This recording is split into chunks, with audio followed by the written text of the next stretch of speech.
राधे राधे। जय श्रीमन नारायण। हरे कृष्णा। कैसे हैं आप लोग? आशा करती हूँ कि श्री हरि की कृपा आप सभी पर बनी रहे, आप सभी स्वस्थ और अच्छे हो। इसी कामना के साथ आज हम सुनेंगे माघ मास की कथा, अध्याय 18। तो चलिए मन में श्री हरि का ध्यान करते हुए कथा को शुरू करते हैं और सुनते हैं। श्री वशिष्ठ ऋषि कहने लगे कि हे राजन, मैंने दंतात्रेय जी द्वारा कहा माघ मास महात्म।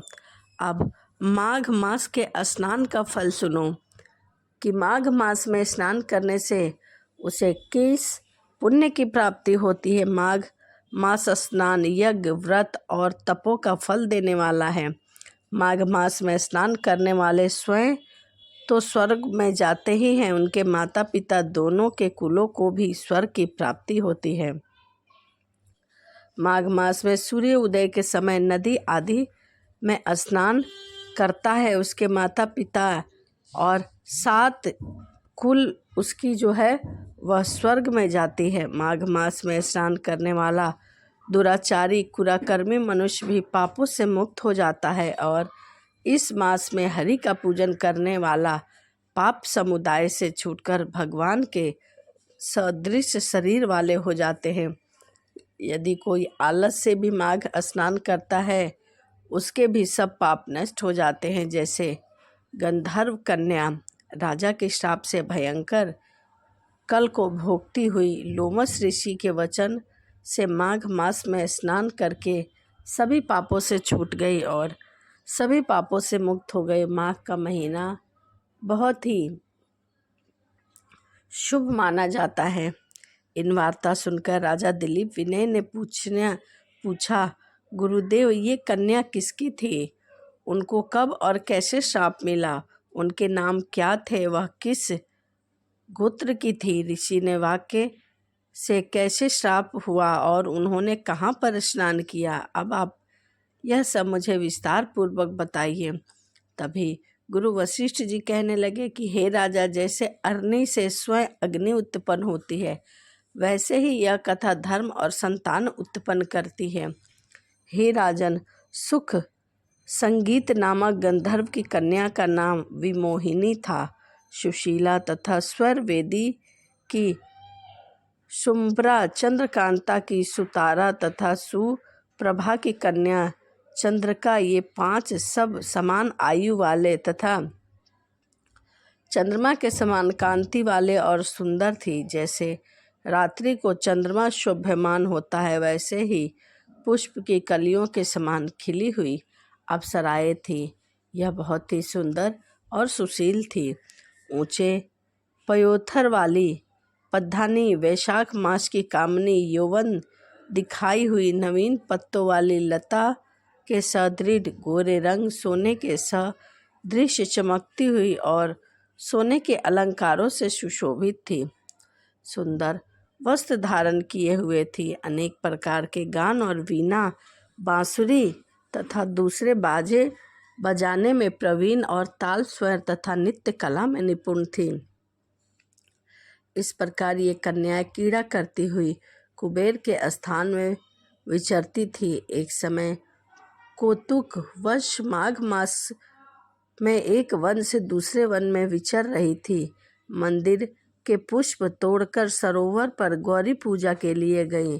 स्वच्छ जल के सरोवर में स्नान करके वस्त्र धारण कर मौन हो बालू मिट्टी की गौरी बनाकर चंदन, कपूर, कुमकुम और सुंदर कमलों से उपचार सहित पूजन करके ये 5 कन्याएं ताल नृत्य करने लगी। फिर ऊंचे गंधार स्वर में सुंदर गीत गाने लगी। जब यह कन्याएं नाचने और गाने में लीन थी, तभी उसी समय अच्छोद नामक उत्तम तीर्थ में वैदी निधि नाम के मुनि के पुत्र अगिनप्य ऋषि स्नान को गए। वह युवा ऋषि सुंदर मुख, कमल सदृश नयन, विशाल छाती, सुंदर भुजाओं वाला, दूसरे कामदेव के समान था। शिखा सहित दंड लिए, मृग चर्म ओढ़े, यज्ञो पवित्र धारण किए हुए था। उसको देखकर वह 5 कन्याएं मंत्रमुग्ध हो गईं। क्योंकि वह बहुत ही सुंदर था और उसका रूप और यौवन देखकर कामदेव से पीड़ित हो गई। देखो, ऐसा वह करती उस ब्राह्मण के चित्त में कामदेव का डर उत्पन्न करने लगी और आपस में विचार करने लगी कि यह कौन है। रति रहित होने से कामदेव नहीं और एक होने से अश्विनी कुमार नहीं।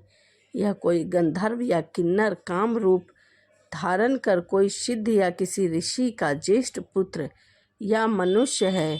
कोई भी हो, ब्रह्मा जी ने इसको हमारे लिए बनाया है। यह इतना सुंदर है। वह आपस में ऐसा विचार करने लगी जैसे पूर्व कर्म के प्रभाव से संपत्ति प्राप्त होती है, वैसे ही गौरी जी ने हम कुंवारियों के लिए श्रेष्ठ वर हमें दिया है और आपस में यह तुम्हारा वर है या मेरा अथवा सबका, ऐसा कहने लगी। जिस समय उस ऋषि पुत्र ने अपनी मध्याह्न की क्रिया करने के ऐसे वचन सुने तो वह सोचने लगा कि यह तो बहुत बड़ी समस्या उत्पन्न हो गई है। ब्रह्मा, विष्णु, महेश आदि देवता तथा बड़े योगीश्वर भी स्त्रियों के भ्रम जाल से मोहित हो गए। इनके तीक्ष्ण बाणों से किसका मन रूपी हिरण घायल नहीं हो सकता। जब तक नीति और बुद्धि रहती है तब तक पाप का भय रहता है। जब तक कि गंभीरता रहती है, यम विधि का पालन होता है, तब तक मनुष्य स्त्रियों के काम रूपी बाणों से बिधा नहीं जाता। ये मुझे उन्मत्त और मुग्ध कर रही है। किन गुणों से धर्म की रक्षा हो सकती है? स्त्रियों के मांस, रक्त, मल मूत्र से बने घृणित और अशुद्ध शरीर में कामी लोग ही सुंदरता की कल्पना करके रमन कर सकते हैं। शुद्ध बुद्ध वाले महात्माओं ने स्त्रियों के पास रहना कष्टकारक कहा है। सो जब तक यह पास आए घर चले जाना चाहिए। अतः जब तक वह उसके पास आई, वह योग्य बल के द्वारा वहाँ से अंतराध्य हो गया और कहीं चला गया। ऋषिपुत्र के ऐसे अद्भुत कर्म देखकर वह चकित होकर डरी हुई चारों ओर देखने लगी और आपस में कहने लगी कि यह क्या था? यह कौन सा इंद्रजाल था जो देखते ही देखते आंखों के सामने से विलीन हो गया। और वह विरह की अग्नि में जलने लगी और कहने लगी कि हे कांत, तुम हमको छोड़कर कहाँ चले गए? हे प्रभु, तुम हमें छोड़कर कहाँ चले गए? क्या तुमको ब्रह्मा ने हमको विरह रूपी अग्नि में जलाने के लिए बनाया था? क्या तुम्हारा चित्त दया रहित है जो हमारा चित्त दुखाकर चले गए? क्या तुमको हमारा विश्वास नहीं? क्या तुम कोई मायावी हो? बिना किसी अपराध के हम लोगों पर क्यों क्रोध करते हो? तुम्हारे बिना हम नहीं जिएंगे। जहाँ पर आप गए हो शीघ्र ही हमें वहाँ पर ले चलो। हमारा संताप हरो। हम तुम्हारे बिना नहीं रह सकते और हमें दर्शन दो। सज्जन लोग किसी प्रकार का नाश नहीं देख सकते। हे महात्मा, हमें दर्शन दो। इस प्रकार वह बार बार विलाप करने लगी। तो माघ मास की कथा अध्याय 18 यहीं समाप्त होता है। अगली वीडियो में मैं आपको सुनाऊंगी माघ मास की कथा अध्याय 19। तो चलिए इसी के साथ वीडियो को समाप्त करते हैं और मिलते हैं अगली वीडियो में। वीडियो आपको अच्छी लगी हो तो एक लाइक ज़रूर करिएगा। तो चलिए मिलते हैं अगली वीडियो में। राधे राधे। जय श्रीमन नारायण। हरे कृष्णा।